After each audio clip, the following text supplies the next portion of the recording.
আজ 25শে আগস্ট 2025 মারা গেলেন টলিউডের এক অন্যতম অভিনেতা জয় ব্যানার্জি, যিনি একসময় কিন্তু টলিউডের পর্দা কাঁপিয়েছেন এবং অনেক মানুষকে কিন্তু তিনি মুগ্ধ করেছেন তার অভিনয় কৌশলের মাধ্যমে।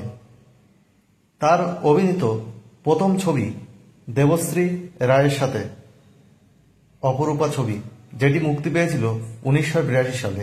8-এর দশকে তার মতো চেহারার নায়ক কিন্তু খুব কম ছিল এবং চুমকি চৌধুরীর সঙ্গে তার জুটি কিন্তু দর্শকদের নজর কেড়েছিল এবং চুমকি চৌধুরী কিন্তু তার প্রেমেও পড়েছিল। তারপর চুমকি চৌধুরীর সঙ্গে তার প্রেম ভেঙে যাওয়ার পরে অঞ্জন চৌধুরী কোন সিনেমায় কিন্তু তিনি আর অভিনয় করেননি। 1963 সালের 23শে মে তার জন্ম, আর তিনি 15ই আগস্ট তিনি শ্বাসকষ্টজনিত সমস্যার কারণে তিনি কিন্তু হাসপাতালে ভর্তি হয়েছিলেন এবং এর আগেও তিনি বহুবার অসুস্থ হয়েছেন এবং 17ই আগস্ট তার শারীরিক অবস্থার অবনতি হয় এবং তাকে ভেন্টিলেশন সাপোর্টে রাখা হয়। আজ সকাল 11:35-এ 25শে আগস্ট 2025 তিনি কিন্তু মারা গেলেন এবং তার স্ত্রী অনন্যা ব্যানার্জি এবং তার মা কিন্তু কান্নায় ভেঙে পড়েছেন।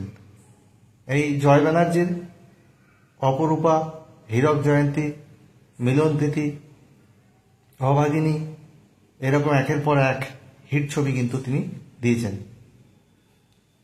তার অন্যতম মুভি ছিল নাগমতি, যেটা 1984 সালে মুক্তি পেয়েছিল, আর একটা চপার যেটা 1987 সালে মুক্তি পেয়েছিল। এর জন্য তিনি কিন্তু প্রশংসিত হয়েছিলেন। আর এই জয় ব্যানার্জি একজন পলিটিশিয়ানও ছিলেন। 2014 সালে বিজেপির হয়ে তিনি টিকিট পান এবং তিনি কন্টেস্ট করেছিলেন বীরভূমে শতাব্দী রায়ের এগেনস্টে এবং তিনি 2019 সালে আবার কিন্তু তিনি উলুবেড়িয়া থেকে তিনি বিজেপি হয়ে কন্টেস্ট করেছিলেন। আর 2021 সালে তিনি তার শারীরিক অবস্থার অবনতির জন্য তিনি কিন্তু এই পলিটিক্যাল পার্টি ত্যাগ করেন। তিনি যেখানেই থাকুন তার আত্মার শান্তি কামনা করি। May his soul rest in peace. এইরকম অভিনেতা সত্যি টলিউডের গর্ব।